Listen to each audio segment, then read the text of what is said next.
Good day, Mom and Sir. I'm Rosalia Velasco, 44 years old, married, have two sons, 21 and 20 years old. I am college undergraduate, taking up the course of Bachelor of Elementary Education. I am Roman Catholic.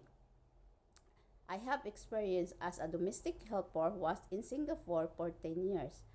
My main duties are taking care of the elderly, accompany them for the clinic to go their monthly checkup, giving them a prescribed medicines, and and also I'm doing a household chores like cleaning, cooking, marketing, and also doing laundry. And I have also experience in Kuwait as a nanny for the 6 years old and 10 years old kids.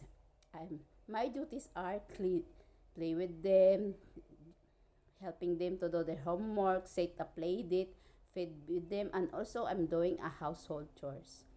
If you hire me, I will promise to do my best and follow your roles in your house and respect your family. Thank you.